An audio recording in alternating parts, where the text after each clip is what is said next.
The apartment was glowing before Chelsea Booker even unlocked the door. That was the first sign something wasn't right. She stood in the hallway for a moment, key already in hand, staring at the thin line of warm light bleeding beneath the door. Han Taemin was in Tokyo. She had driven him to the airport herself 4 days ago, stood on the curb while he pulled his carry-on from the back seat, watched him pause before walking through the terminal doors as if he wanted to say something more than goodbye. He wasn't supposed to be back until tomorrow night. The light made no sense. She unlocked the door slowly. The apartment was silent. Chelsea stepped inside and set her bag down near the entrance. She had come to water the plants, a small thing Taemin had mentioned almost absently before leaving, and which she had taken seriously because she took everything seriously. She moved toward the kitchen, then stopped. The sculptural vase near the floor-to-ceiling windows had been moved. Not dramatically. No one had knocked it over or broken anything. It had simply been placed perhaps 14 inches to the left of where it had always stood, close enough to the original position that most people would have walked past it without registering the difference. But Chelsea Booker designed spaces professionally. She had spent years training her eye to read rooms the way other people read faces. The vase was wrong. The entire left side of the room was wrong. Something about the balance had shifted. She stood very still. Then a woman's voice came from behind her. "I moved it back where it belongs." Chelsea turned. Han Taemin's mother was seated in the living room. She was elegant. A cup of tea sat on the side table beside her, untouched and cool, suggesting she had been here long enough for it to stop steaming. She studied Chelsea with the kind of attention that had nothing warm in it. Chelsea kept her voice even. "How did you get in?" "I have a key," the woman said simply. "It's my son's apartment." Then, and clearly, so do you. The silence that followed was not empty. It had weight. Taemin's mother, Chelsea would learn later that she went by Madame Han, gestured toward the sofa across from her with one hand. The gesture was gracious and absolute, the kind royalty uses when they want you to feel invited rather than commanded, even though the difference is only technical. Chelsea didn't sit. Madame Han observed this without reaction. "You shouldn't have been given a key this quickly." That landed hard. Not because it was cruel. It was delivered in the same even tone as everything else, but because of what it revealed. This woman already knew exactly who Chelsea was. She had done her research before walking into this apartment, before arranging herself in this chair, before letting the tea go cold. The surprise Chelsea had felt walking through the door had been entirely one-sided. "My son makes very few emotional decisions," Madame Han continued. "This one surprised me." "You came here," Chelsea said carefully, "to discuss your son's dating life while he's overseas." "I came because someone needed to." There was no apology in it. No acknowledgement that entering her adult son's apartment while he was out of the country and then waiting in the dark for his girlfriend to arrive was anything other than completely reasonable. Madame Han folded her hands in her lap with the composure of a woman who had never once second-guessed a decision she made on behalf of someone she loved. Chelsea looked at her steadily. She had sat across from difficult people before. She knew how to stay still in a room that was trying to move her. Madame Han began to speak about her son's life in the way a person speaks about territory they have spent decades mapping. The obligations. The danger. The weight of a name that carried not just history but active consequence. She did not raise her voice once. She did not threaten. She simply described a world and then turned to look at Chelsea the way a curator might regard a beautiful object that had been placed in the wrong gallery. "You create beautiful spaces," she said finally. "Controlled. Curated. Predictable." A small pause. "My son's life is not." "I'm aware," Chelsea said. "Are you?" It wasn't a question. You design rooms where every element is chosen, every angle is considered, everything serves a purpose you predetermined. That is a remarkable skill. She tilted her head slightly. "But with respect, you are not built for what follows him." Chelsea felt the precision of it, the compliment embedded in the dismissal. She said, "You decided that before meeting me." Madame Han did not answer. Which was the answer? And what happened after that was the moment everything between them changed. Subscribe if this is your first time here. Stay with me, because this story is about to get more interesting. Chelsea Booker had built her firm the difficult way, talent first, connections later. By 29, Booker Design Group had redesigned luxury hotels in 3 countries and developed the kind of reputation wealthy clients competed for quietly. The sole commission was supposed to be another project. Then she met Han Taemin. The sole project was a luxury hotel redesign in Gangnam, the kind of commission that changed careers permanently if it succeeded. 3 weeks into construction, an investor publicly challenged her materials budget in front of the contractors, executives, and half the project team. "You're designing emotions, not buildings," he said. Chelsea set down her specifications folder with complete calm. "I'm designing spaces people trust enough to live inside," she said. "There's a difference." He laughed. Not a genuine laugh. He turned to address the room rather than her, which was the particular disrespect of someone who had decided she wasn't worth the direct conversation. "She understands walls," he said, "but not." A voice came from the back of the room. Calm. Quiet. The kind of quiet that stops a conversation not because it's loud, but because it carries weight most voices never develop. "You're speaking to the only person here who understands what this building needs." Han Taemin stood near the entrance with his hands in his pockets. He wasn't looking at the investor. He was looking at the blueprints on the table with the mild interest of a man reviewing something he had already considered. He said it the way he might say the weather was changing, not as a confrontation, but as a correction of fact. The investor shifted his entire posture inside of 3 seconds. Afterward, when the room had cleared and Chelsea was rolling up her specifications, Taemin approached. She looked at him directly. "I had it handled." "I know," he said. "That's why I waited." She studied him for a moment. He had the stillness of someone who noticed more than he said. His attention, when he gave it, had a quality that felt different from the way most people paid attention, less like watching and more like understanding. Chelsea said, "Are you invested in this project?" "I am now." He returned to the site 2 days later. Then again. His explanations for appearing shifted from investment-related to increasingly transparent, and Chelsea found herself not minding the transparency. He noticed details most people ignored. One afternoon, he stood in the unfinished lobby for almost a minute before saying, "You're adjusting the lighting for something emotional." Chelsea looked at him carefully. "Most people think it's aesthetic. Most people aren't paying attention," he said.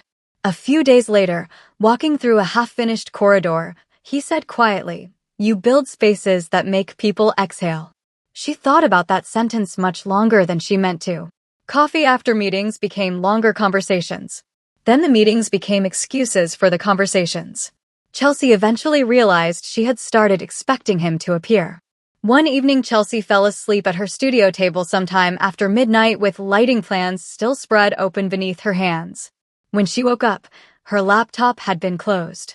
A cup of tea sat beside her. And Taemin was across the room quietly reviewing material samples like he had always belonged there. He looked up once. "You needed sleep," he said. That was all. But she thought about that moment for days. The project collapsed on a Thursday night.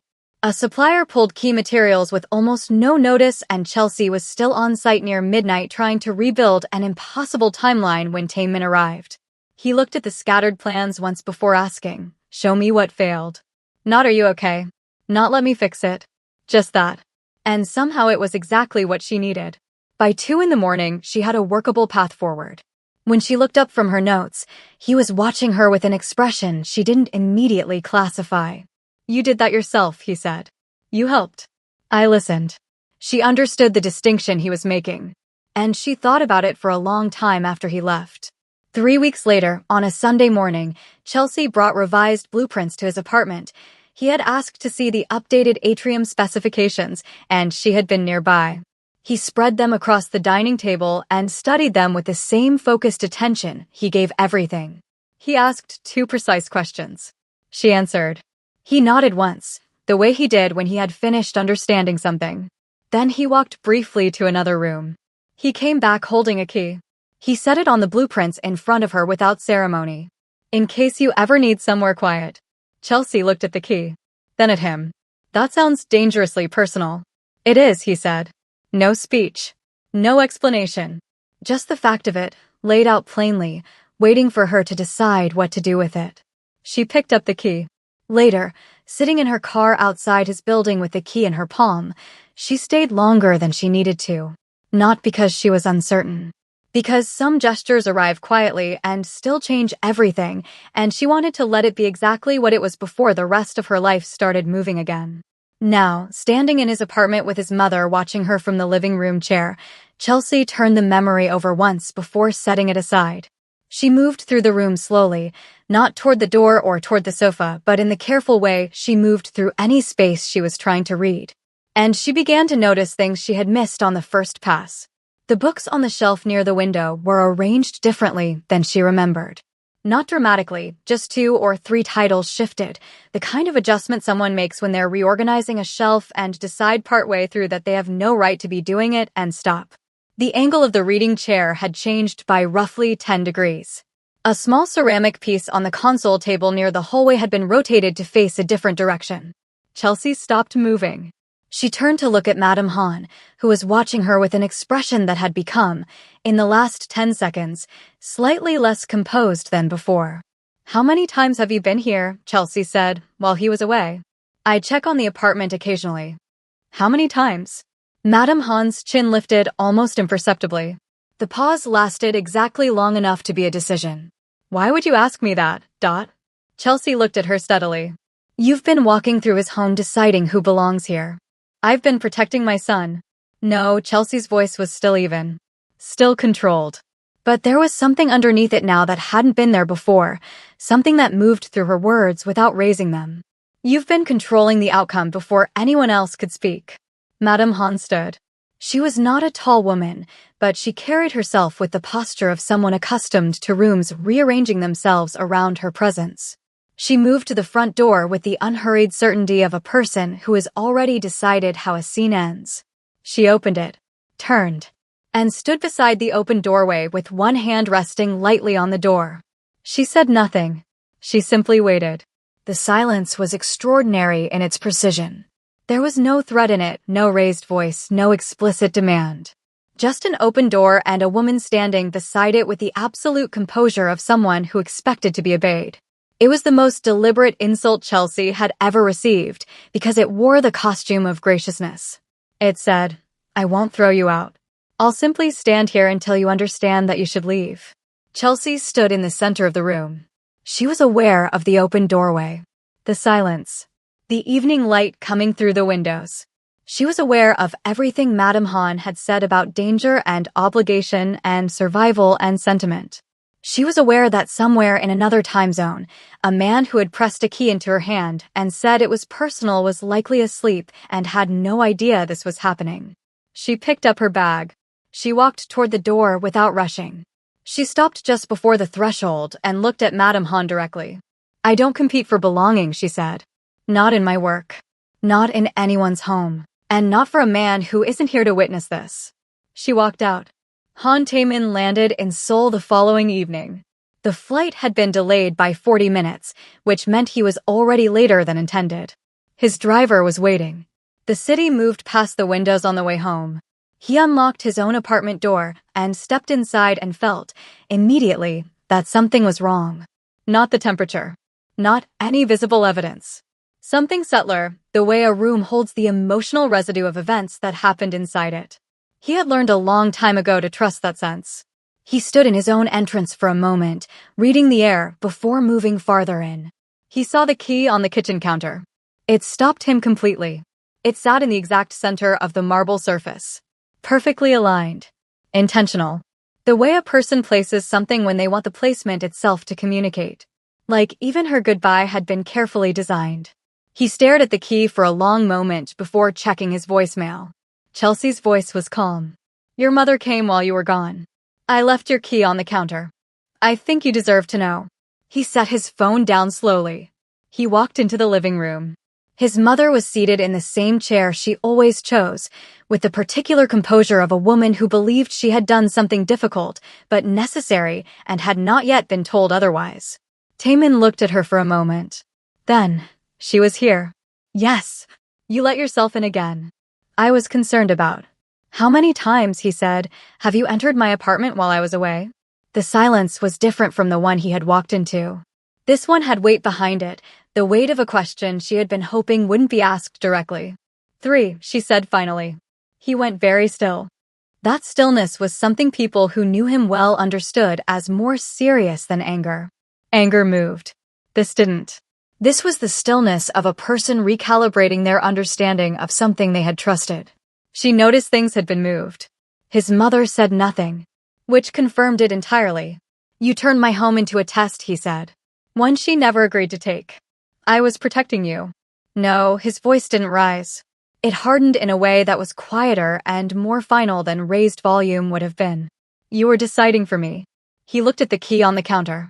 He thought about what it had cost her to leave it there the way she had, not thrown down, not left on the floor near the door, but placed in the center of the counter with the same care she gave to every space she moved through. "She returned the key," he said. "She respected my home more while leaving it than you did while inside it." His mother's composure shifted. Not dramatically, she was not a woman who expressed things dramatically. But something in her face moved, some arrangement that had been carefully maintained for the length of this conversation. "You're choosing her," she said. "I'm choosing the person who understands boundaries." He picked up the key and held it for a moment. "You need to leave." She looked at him. "I mean it," he said quietly. "Go home." She gathered herself with the dignity of a woman who had not been asked to leave a room very many times in her life, and she left. The door closed. The apartment was silent again.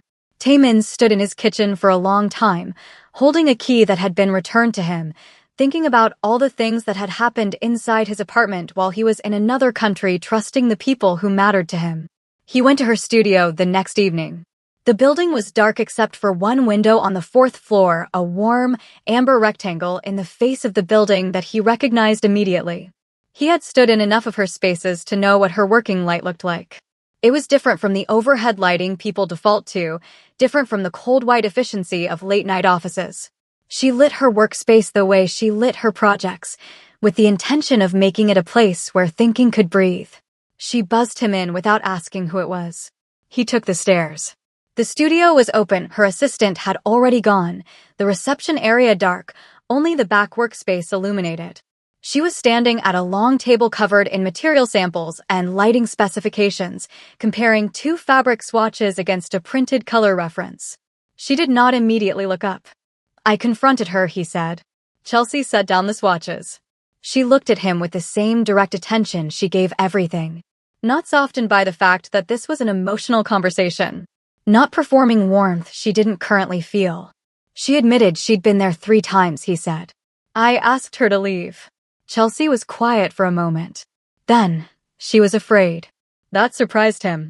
He looked at her carefully. She built her entire understanding of what protects you around being the person who controls the variables, Chelsea said. And then a variable appeared that she couldn't control. She paused. "Fear makes people do things they'd never admit to if you asked them directly. That doesn't excuse it." "No," she said. "But fear explains behavior people would never admit to otherwise." He studied her face. He had expected, not coldness exactly, but the self-protective distance of someone who had been significantly disrespected and was managing the damage. Instead, she looked like someone who had already processed the experience and came out the other side carrying something more useful than grievance. "Fix this properly with her," she said. He blinked. "You want me to?" "I'm not interested in becoming the reason you lose your mother." She picked up one of the swatches again, held it at a different angle toward the light. "I'm interested in whether you can protect boundaries without destroying relationships." He watched her working, the way she held the fabric, the way her attention moved across the material reference, the way she stood in her own workspace with the ease of someone who had built the environment to fit her mind. He thought about everything she had said and hadn't said since he walked in. "You changed something," he said. She looked up. "In the studio. The lighting's different from last time." She looked at him for a moment. Something in her expression loosened, very slightly at the edges. "You noticed," she said. "I always notice." And there it was, not a large smile, not a performance of relief or reconciliation, but something genuine and small and warm breaking through the controlled composure she had been holding since the night she walked out of his apartment with her bag and her dignity intact. It was the smile of a person who had been known accurately, which is a different thing from being complimented, and rarer. He met his mother for dinner 3 days later. A restaurant she had chosen, which he had agreed to because it was important that she felt she hadn't lost everything. He arrived first and ordered tea and sat looking at the city through the window until she came in. The conversation was not easy. He told her what Chelsea had said, not immediately, but after his mother had tried 3 different framings of her behavior, and he had quietly declined each one.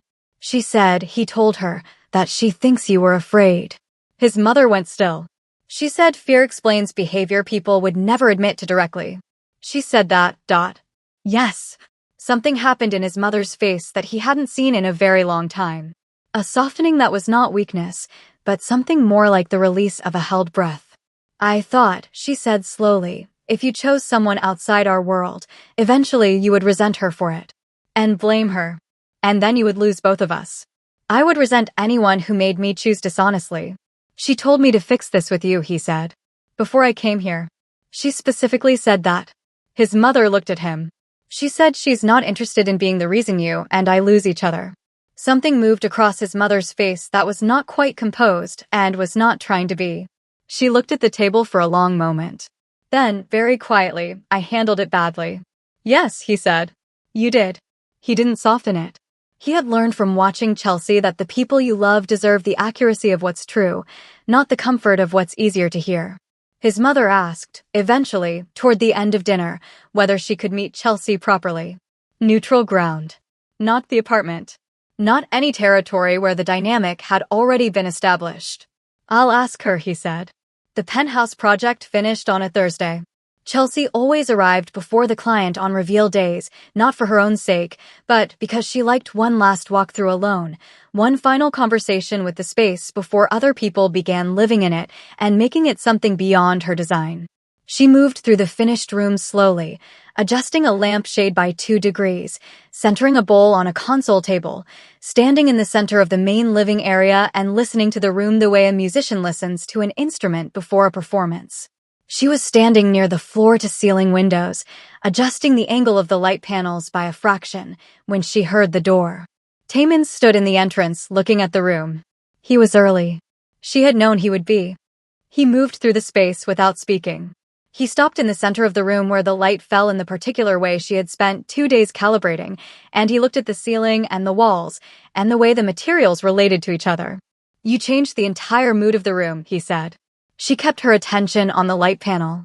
The original brief wanted something impressive. That's a different thing. What did you give them instead? Somewhere to exhale. He was quiet for a moment. Most people only notice furniture, she said. I notice what matters to you. She finished with the panel. She turned and looked at him standing in the middle of a room she had built carefully from nothing, watching her with the same complete attention he had given her from the beginning. And this time she smiled fully. Not carefully. Not partially. Just honestly. Some people ask to be chosen. Chelsea Booker never did. And maybe that was exactly why he kept choosing her. When Chelsea placed that key in the center of his counter, did you understand what she was really saying? Not anger. Not revenge. Just dignity. So tell me honestly in the comments, would you have walked out the way Chelsea did, or would you have stayed and fought for the relationship right there? And if you enjoyed this story, don't forget to like the video, subscribe to the channel, and turn on notifications for more stories like this one. Thank you for watching. I'll see you in the next story.